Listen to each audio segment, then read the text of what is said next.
Yesterday was Monday. We call it Daddy and Addie Day. It's where I take my little kindergartner, pick her up half day, and we go out and do something together. Sometimes it's a board game. Yesterday was biking. She wanted to learn how to ride a bike, and look, all different kids bike at all different ages. I know some of us think, oh, my kid made it when they were 4 or 5. Well, Addison's 6, almost 7, believe it or not.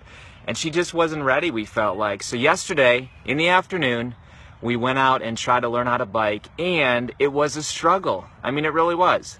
We were giving it a shot, but I could tell she just wasn't ready. And rather than sit there and try again, instead, we just took a little break, and we went and picked up the brother and sister, but we got there a little bit earlier.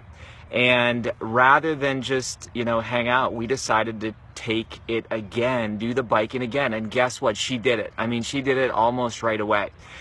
She was so proud. She thought she would never do it. She jumped up and down. She was super excited, and it was a really cool memory. Well, here's the point. Lots of times we keep trying to do something when it's not working.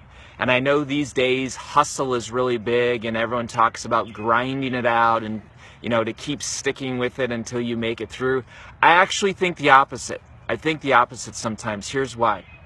When I'm stuck and I'm writing a chapter in one of my books, like my next book is a fiction book, and I was struggling recently to get this next chapter to make it work, and it was late at night, and I knew I could grind and hustle and sit there, look at a blank page, and maybe get another sentence out. But instead, I went to bed. And I do this a lot at times. When I get stuck, when I feel like I'm pushing up against something and it's not working, as opposed to not being lazy or this type of thing, but I'm just talking about when you are absolutely stuck, just like Addison was with biking yesterday. Sometimes it's better to just shut it down, to just reset and come back at it again with new energy, new posture later. Here's why. Your brain consciously focuses on about 40 bits of information per second.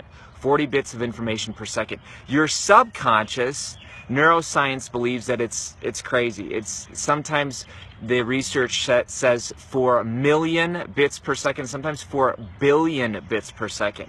They don't know exactly, but it's very, very high. Here's the point. When you're not thinking about it, you're thinking about it. Let me say that again. When you're not thinking about something, you're actually thinking about it. When you shut down the conscious mind, your subconscious is still playing it in the background. This is why a lot of people have brilliant ideas when they're in the shower, or when they get up from sleep, or when they're out on the golf course, because their subconscious is continually processing and trying to solve the puzzle and make it work. And so I want to challenge you, if you are pushing against something today, and I know this is not a case of laziness, this is not a case of being undisciplined, but if you are just stuck, shut it down and come back to it later. Go to sleep, go out and have a little good time, drink a smoothie, whatever. Come back to it and you will have a fresh perspective, just like Addison did, and you'll probably crush it.